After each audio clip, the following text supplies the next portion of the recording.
여기 덧붙여서 좀 말씀을 드리자면 이제 제가 알고 있는 특수검사 출신이신 분이 서지원 검사님이신데 이분들하고 이제 사적인 자리에서 얘기를 해보면 이 특수통들이 갖고 있는 고질적인 문제들이 심각하다라는 얘기를 상당히 많이 하시거든요. 네. 그런 면에서 이제 국민들도 우려를 하는 것이고 어떻게 보면 이분에 대한 또 다른 검증의 눈이 이렇게 커지는 게 아닌가라는 생각이 들어서 정말 이재명 대통령 입장에서도 여러 가지 생각할 것들이 많을 것 같습니다. 근데 뭐 오광수 이분이 뭐 우리가 살아온 이력이라는 게 물론 중요하긴 하지만 중간중간 또 내가 어떤 깨달음을 가지고 어떤 행동이나 태세가 바뀌느냐도 또 중요하기 때문에 잘 살펴보지 않을까라는 또 생각이 듭니다. 그 부분이 대중들에게 전혀 알려진 바가 없기 때문에 많은 분들이 우려할 거예요. 아마. 예, 그리고 한 분만 더 제가 짚어보면은 정무수석에 우상호 의원 얘기가 나오고 있습니다. 유력 검토라는 퀘스천 마크 달린 이야기도 나오고 있는데 이것도 사실 시청자분들이 조금 뭐라 그럴까요? 심리적으로 조금 거부감을 느끼는 분들이 좀 계시는 것 같아요. 제가 그냥 웃으면 웃어드리면 이건 대답은 안 되죠. 설명해야 되죠. 제가 이제 실제 그런지 아닌지가 일단 잘 모르겠어요. 댓글이 워낙 많이 올라오고 있어요. 실제로 지금. 그런지 아닌지가 잘 모르겠어요.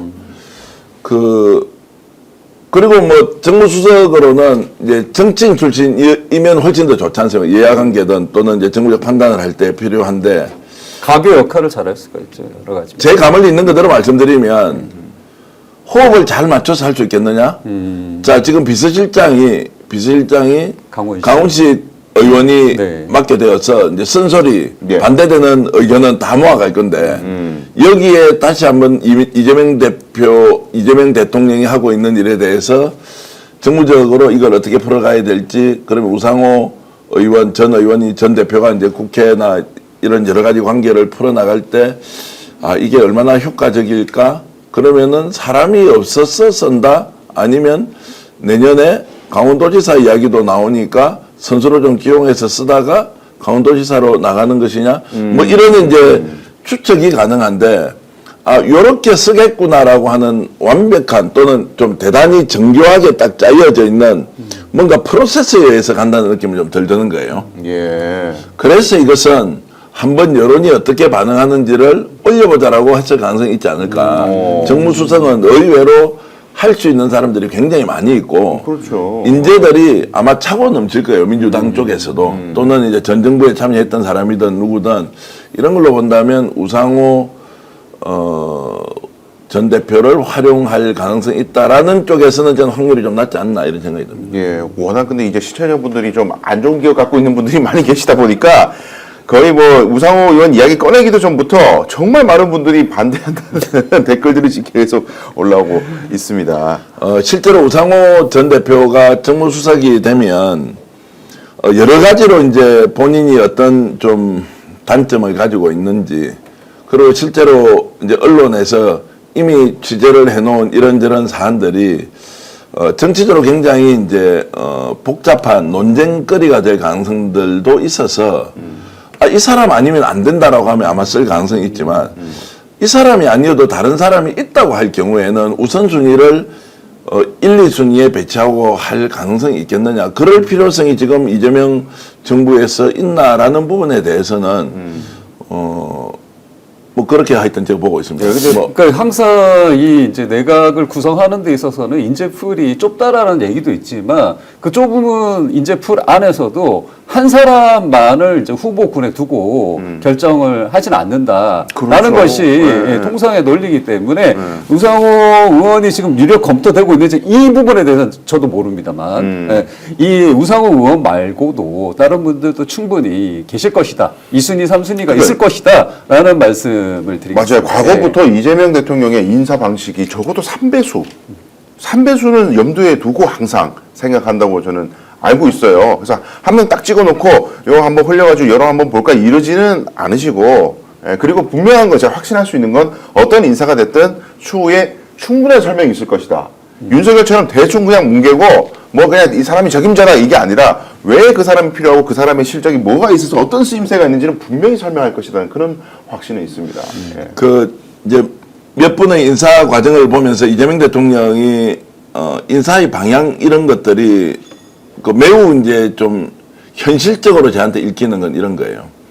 국민들의 열망, 지지자들의 열망은 엄청 강력하고 당장 내일이라도 모든 것을 뒤집고 완벽한 개혁과 혁신을 예. 이루어 주길 바라고 있는데 이것을 수행하는 사람이 그런 그 속도나 열망의 크기를 다 안고 갈 경우에 이게 엇박자가 나거나 사회적 분란의 요소가 굉장히 많을 수 있다. 예, 예. 그러면 국민적 열망은 충분히 이해하겠으나 이해합니다. 존중합니다. 받아들이겠습니다.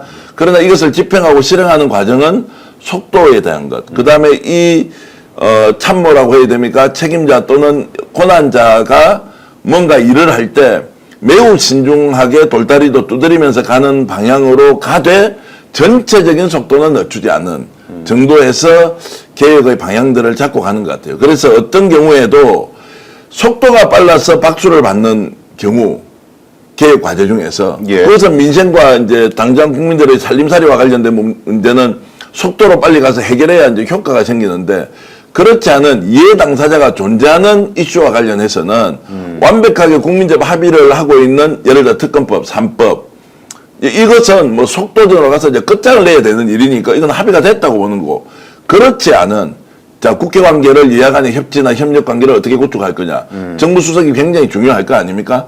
비서실장이 국가의 개혁 과제를 교육, 뭐 연금, 뭐 의료개혁, 뭐 엄청난 난제들이 있지 않습니까? 이런 것들을 해야 하는 당위는 압도적인 다수의 국민들이 동의하지만 실제 실행할 때는 충돌이 굉장히 많이 발생할 수 있으니 이것들을 조절하면서 할 수 있는 인사가 들어가야 한다라는 예. 쪽인 것 같습니다. 그래서 언론도 지금 홍보수석이 누가 되느냐 아니냐라는 부분은 언론 운동을 했던 사람이 나와서 자 언론 개혁해야 한다 이렇게 갈 가능성이 매우 낮다. 그 언론 안에서도 좀 자기 색깔이 균형감 쪽에 좀 강조가 돼 있고 좀 이념적 색깔이나 정치적 색깔이 상대적으로 덜한 사람. 그러나 대한민국 언론을 개혁해야 한다. 어떤 방향을 할 거냐. 그러면 이제 사회적 합의나 공론의 장에서 뭔가 의견을 모아서 이런 것들은 연착륙이 될 수 있도록 하는. 예. 그러니까 이제 속도와 그리고 내용의 안정성 이 두 가지를 동시에 고려한 사람들이 배치될 가능성이 높지 않겠느냐.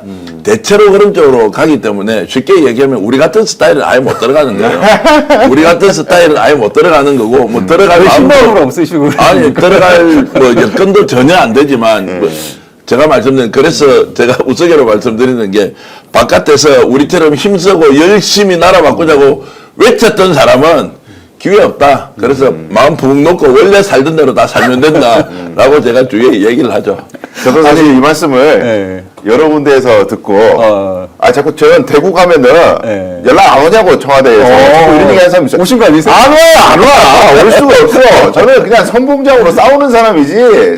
안 돼. 그래서 이제 뭐 덧붙이자면 행동주의자, 액티비스트 이런 것들로 대중에게 얼굴이 알려져 있거나 실제 본성도 그런 행동주의를 통해서 나는 제일 먼저 나가서 그냥 박살이 나든 죽든 살든 어쨌든 이거 용서 못해 라고 하는 사람들은 초기에 정부의 안정화를 위해서 기획하는 모자를 가지고 있다. 제가 이런 말씀 드립니다. 그 지금 말씀이 동의를 하는 게 이제 출발하는 이재명 정부 또 이 조기 대선으로 인해서 인수인계 기간이 없었다는 거죠.